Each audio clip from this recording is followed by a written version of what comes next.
옮겨본 게 있죠.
경로 안내를 시작합니다.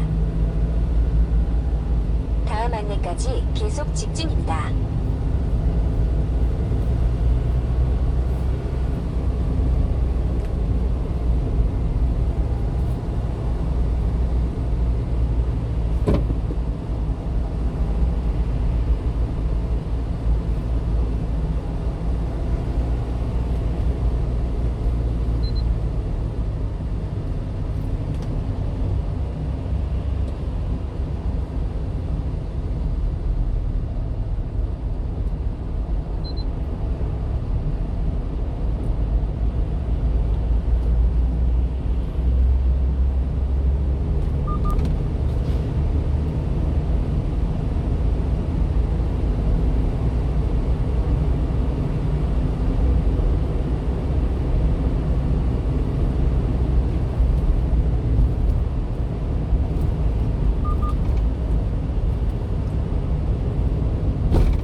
남에게 고통을 주는 데에는 천부적인 재능을 가지고 있는 것 같습니다. 사람의 갈비뼈를 뽑아서 장식품으로 만들기도 했고 자라나는 대나무로 몸을 관통시켜 누군가를 죽이기도 했는데요. 이러한 사례들을 보면 사람들이 과연 선한가에 대한 의문심을 갖게 됩니다. 오늘은 죽음보다 더 고통스러웠던 10가지의 잔인했던 형벌들에 대해 소개해드리겠습니다. 첫 번째는 녹인 금입니다. 녹인 금은 주로 도둑들에게 행해졌던 처형법이었는데요. 끓는 금을 누군가에게 먹이는 건 굉장히 유명한 이야기입니다. 예를 들어서 왕자의 게임과 같은 드라마에서도 나왔는데요. 작중에서는 드로고가 오만했던 왕자에게 그가 간절히 원하던 황금 왕관을 선물해줬던 장면이었습니다. 그러면 이런 일들이 실제 역사 속에서도 일어났을까요? 서기 253년부터 260년까지 로마를 다스렸던 황제 발레리아는 잔인한 부분이었습니다. 그는 제국 내에 있던 기독교인들의 재산을 빼앗았고 제국 밖으로 추방시켜버리거나 혹은 사자에게 던져줘서 짐승의 밥으로 만들어버리게 됐는데요. 그러던 중 260년 황제는 페르시아로 원정을 떠났다가 베네사 전투에서 패배하고 페르시아의 왕 샤프로 1세에게 승부당했습니다. 샤프로는 자신의 권위를 드높이고자 발레리안에게 굴욕감을 주기 위해 자신이 말을 탈 때 발레리안을 마치 노예처럼 발받침으로 사용했는데요. 발레리안은 굴욕감을 참을 수가 없었고 샤프로에게 자신을 풀어줄 것을 요구했습니다. 자신을 풀어준다면 그에 맞는 엄청난 양의 황금을 제공하겠다고 약속했죠. 하지만 샤프로는 당연히 그 제안을 거절했습니다. 황제를 풀어주면 불보듯 뻔하게 그가 자신의 모든 군대를 끌고 와서 먹고 갈 것이 틀림없었기 때문입니다. 이후에 시간이 지나 샤프로는 발레리안을 잔인하게 살해했다고 알려져 있는데요. 기록에는 두 가지 해설이 있습니다. 첫 번째는 그의 살가죽을 통째로 벗겨서 기념물로 전시했다는 설부터, 두 번째는 황금을 주겠다고 거짓말한 그에게 끓는 금을 강제로 먹여서 죽였다는 이야기도 있습니다. 연구에 따르면 녹인 금을 누군가에게 먹이면 다행히도 피해자는 빠른 시간 안에 곧바로 죽어버린다고 하는데요. 고통을 오래 느낄 틈도 없이 쇼크로 곧바로 죽어버릴 뿐만 아니라 장기가 모두 망가지고 또 금이 10초 안에 굳어버리기 때문에 기적적으로 살아남는다고 해도 기도가 막혀서 숨을 쉬지 못하고 금방 죽어버릴 수밖에 없다고 하죠. 로마의 역사에서 가장 부유했던 마커스 크루소스 역시 똑같은 최후를 맞이했습니다. 마커스는 율리우스 카이사르와 폼페이우스와 함께 로마의 삼도 정치를 이끌었던 역사적인 인물인데요. 그는 파르티아와의 전쟁에서 패배하고 산채로 생존했는데 그의 많은 재산과 탐욕스러운 신분 때문인지 파르티아인들은 그에게 녹인 금을 먹여서 그를 잔인하게 살해했다고 합니다.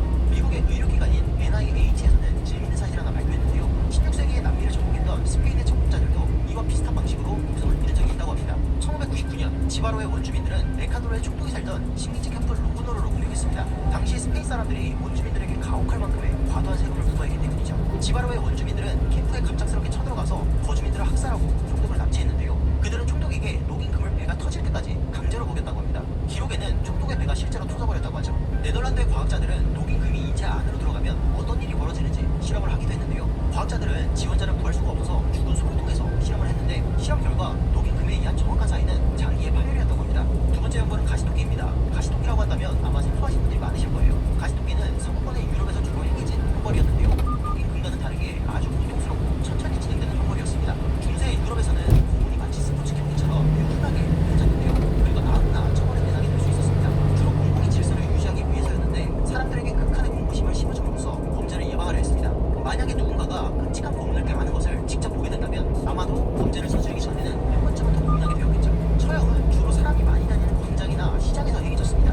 시 당국에서는 만약 누군가를 공개적으로 처형하거나 고문하고자 할 때에는 날짜를 미리 정해놓고 했는데요. 지금의 스포츠 경기처럼 범죄자의 처형 시간은 약 많은 1km 사람들이 앞 성남 톨게이트입니다. 셀 수도 없이 많은 요금은 사람들이 400원입니다. 하이패스 차로는 1, 2, 3, 중세에는 많은 사람들이 굉장히 많이 9차로입니다. 수천 명의 무고한 여성들이 마녀로 징벌받아 억울하게 목숨을 잃었습니다. 관료들은 마녀를 처형할 때 마녀를 몇 주간이고 이 마을에서 처먹을 사이로 여기저기 끌고 다녔는데 마녀 사냥은 많은 사람들이 모일 수 있는 큰 이벤트성의 행사였기 때문에 약 500m 앞 성남 조금 쉼터가 있습니다. 수많은 공공법 중에 하나가 바로 이 가시토끼인데요. 가시토끼는 잠깐 생긴 걸 뚫어주는 현대의 에어레이터와 비슷하게 생겼습니다. 이름이 가시토끼인 이유는 공이 끝났을 때 피해자가 손질이 끝난 토끼고기와 비슷하게 만들어져서라고 합니다. 이러한 끔찍한 잔혹성 때문인지 독일에서는 1740년대가 되어서야 비로소 해당 처형법이 금지가 됐는데요. 유럽 전역에서 광범위하게 사용되었던지라 오늘날의 유럽의 박물관을 가면 당시에 실제로 사용했던 가시토끼들을 찾을 수 있다고 합니다. 처형 집행관들이 가시토끼를 피해자들에게 문지르면 엄청난 고통 때문에 피해자들은 곧바로 모든 것들을 다 발설해버린다고 하는데요. 실제로 죄를 저질렀든 아니든 간에 가시토끼를 사용하면 원하는 답을 피해자로부터 쉽게 얻을 수 있었다고 합니다. 그러니까 멀쩡한 사람을 마녀로 만들 수 있는 기구였던 거죠. 가시토끼는 실제로 사용된 고문법이었지만 관련된 기록은 많지 않습니다. 왜냐하면 거의 대부분이 가난한 서민들이나 혹은 일반인들에게만 행해져서 그렇다고 합니다. 세 번째는 칼입니다. 칼은 과거에 중국과 한국에서 많이 행해졌던 처벌법이었는데요. 잠시 후 성남 톨게이트입니다. 요금은 400원입니다. 하이패스 차로는 1, 2, 3, 8, 9차로입니다. 칼은 공공적으로 누군가에게 취침을 주고 법의 지엄성을 알리기 위해 사용되었습니다. 과거의 유럽에서 도둑의 이마를 인두로 찢어버렸듯이 불과 100년 전까지만 해도 중국에서는 칼이 매우 광범위하게 쓰였는데요. 중국의 칼은 우리나라의 것과는 다르게 상하 좌우로 널찍하고 큰 정사각형의 모양이었는데 죄인들은 칼을 착용한 상태로 사람들이 많이 다니는 공공장소로 보내졌습니다. 그리고 경범죄자들은 하루나 이틀 정도만 칼을 찾다가 곧바로 풀려났다고 하는데요. 칼이 생각보다 크고 불편했기 때문에 죄수는 누군가가 먹여주지 않는 이상은 음식이 있어도 입에 손이 닿지 않아서 아무것도 먹을 수가 없었습니다. 그래서 물도 마실 수 없었다고 하죠. 그리고 중범죄자들은 칼을 죽을 때까지 착용해야 하는 경우가 많았는데 특히 반란을 일으킨 반역자들이 칼 속에서 죽는 경우가 많았습니다. 중범죄자들은 칼을 찬 채로 며칠이고 죽을 때까지 계속 갇힌 채 서 있어야 했는데 결국 지쳐서 몸에 힘이 빠져버리면 칼에 목이 매달려서 질식해서 목숨을 잃었다고 합니다. 다음은 허리 절단형입니다. 과거의 주나라에서는 요참형이라고 해서 죄수의 허리를 통째로 잘라